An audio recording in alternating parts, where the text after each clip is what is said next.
The Hermit's Path. Every life follows a path. Most people move through their days without thinking much about the small habits that guide them, the words they speak, the choices they repeat, the routines that quietly shape who they become. The Hermit's Path is a place to slow down and look at those small things. In this series, we explore simple ideas and practical steps that can help bring a little more awareness and intention into everyday life. Nothing complicated, just thoughtful ways to live a little more deliberately, one small step at a time. The older I get, the less I need. There's something strange that happens when you spend enough years alive. You slowly begin losing interest in performing for the world. Not all at once, not dramatically, just little pieces at a time. You stop explaining yourself so much. You stop trying to look impressive. You stop needing everyone to understand you. And maybe that's one of the quiet gifts of getting older. When I was younger, I worried constantly about how I was seen.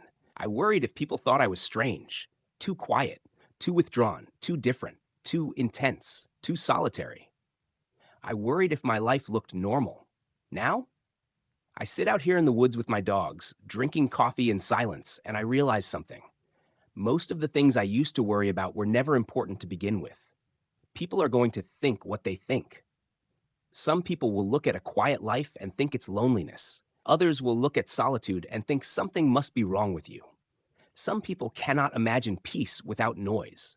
They need movement, crowds, constant distraction, constant validation. And honestly, that's their life to live. But one of the most freeing things that ever happened to me was finally understanding I did not need permission to live differently. I didn't need to become louder to justify my existence. I didn't need a bigger social circle. I didn't need endless entertainment. I didn't need to fill every silence. I didn't need to prove my worth every 5 minutes. I just needed a life that felt honest. That changes a person, especially after loss. Because grief has a way of stripping life down to the beams underneath everything. It removes illusion. It removes performance. It removes a lot of pretending. After enough heartbreak, you begin asking different questions. Not, how impressive does my life look? But, does this life actually give me peace? That's a completely different question. And I think that's why simplicity becomes more attractive as we age. Not because we give up, not because we stop caring, but because we finally begin understanding the difference between what matters and what does not. A quiet kitchen can matter more than a luxury home. A slow morning can matter more than status. A dog sleeping beside your chair can matter more than applause. A peaceful nervous system can matter more than being admired. And I know some people hear that and think it sounds sad or boring, but I don't think peace is boring. I think exhaustion is what people have normalized. There's also something else I've noticed. The older I get, the more important usefulness becomes.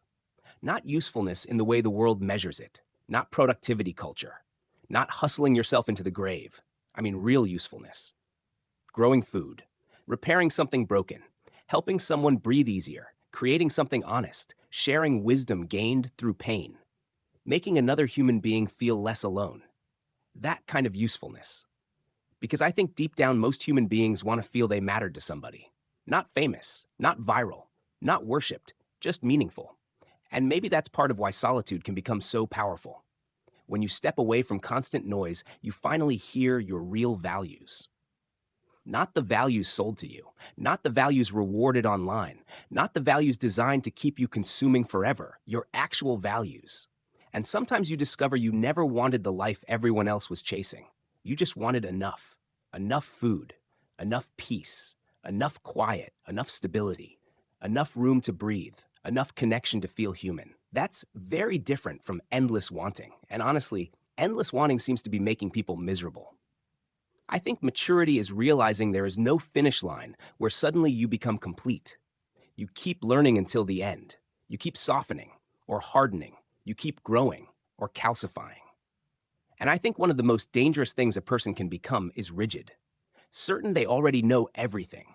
Certain nobody else could possibly see the world differently. Life is too complicated for that. People carry pain we cannot see, histories we do not know, losses we never witnessed. The older I get, the less interested I am in judging people for being human. And maybe that's another form of maturity too. Not becoming emotionless, Not becoming cold, but becoming gentler with reality. Because reality is hard enough already.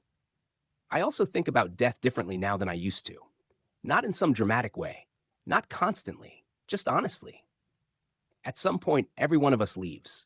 The world keeps moving. Morning still comes, rain still falls, dogs still bark, trees still sway in the wind, and strangely, I don't find that depressing anymore.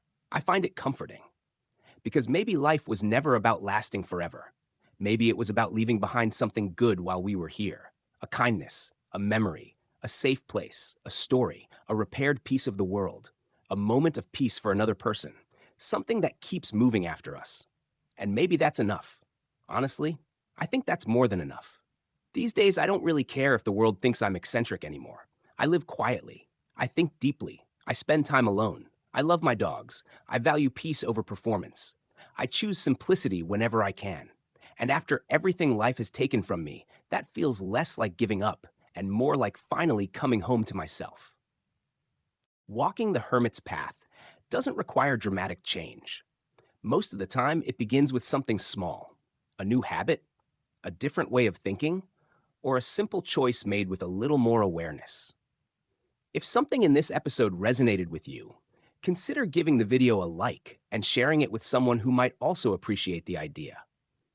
And if you'd like to continue exploring simple ways to live more intentionally, be sure to subscribe and join me again along the Hermit's path.